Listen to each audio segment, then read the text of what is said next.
नमस्कार।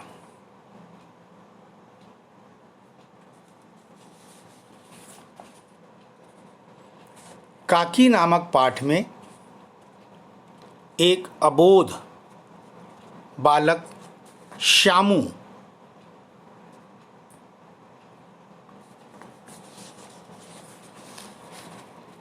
का अपनी माँ के प्रति गहरे प्रेम को कहानी के माध्यम से प्रस्तुत करने का प्रयास किया गया है। लेखक सियाराम शरण गुप्त ने श्यामू की माँ के मरने के बाद श्यामू के अत्यंत दुखी होने तथा माँ को वापस लाने के लिए पतंग का सहारा लेना जैसी घटना को बताने के लिए कुछ मुहावरों का प्रयोग किया है। जैसे कुहराम मचाना, हृदय का खिलना, चिंता का मारा होना, रहस्य खोलना, हति बुद्धि होना इत्यादि। आइए मुहावरों के बारे में जानकारी प्राप्त करते हैं।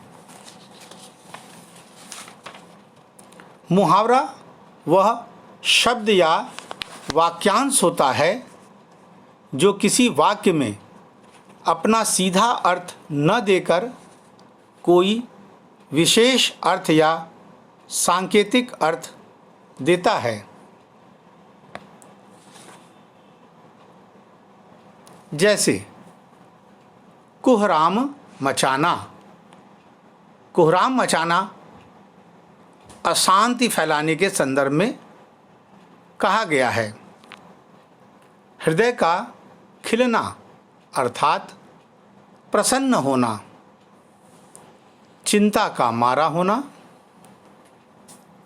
परेशान होना, रहस्य खोलना अर्थात रहस्य प्रकट करना, हतबुद्धि होना, ऐसी अवस्था जब यह न पता चले कि अब क्या करना चाहिए। तो आपने देखा कि जिन मुहावरों का प्रयोग किया गया है वे अपने अर्थ विशेष को दर्शा रहे हैं। आइए मुहावरों की विशेषताओं के बारे में जानकारी प्राप्त करते हैं। मुहावरों का प्रयोग शब्द या वाक्यांश के रूप में वाक्य के भीतर होता है। मुहावरे का सांकेतिक या लाक्षणिक अर्थ लिया जाता है।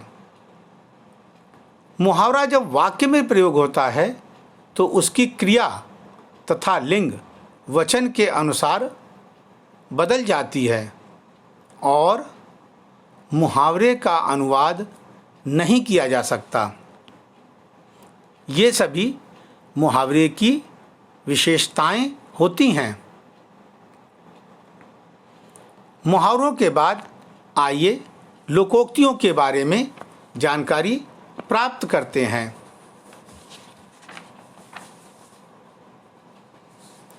लोकोक्ति का अर्थ होता है लोक प्रचलित उक्ति।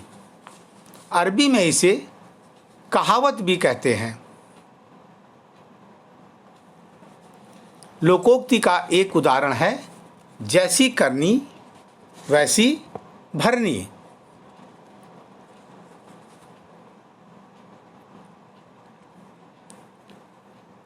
आइए लोकोक्ति एवं मुहावरों में अंतर को जानते हैं।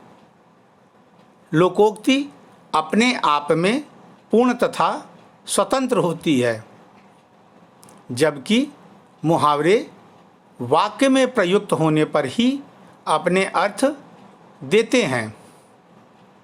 मुहावरे के अंत में ना प्रत्यय लगा होता है, जबकि लोकोक्ति में ऐसा नहीं होता। उदाहरण स्वरूप मुहावरा होश उड़ना, यहाँ ना प्रत्यय जुड़ा हुआ है। बात बनाना, यहाँ भी ना प्रत्यय जुड़ा हुआ है।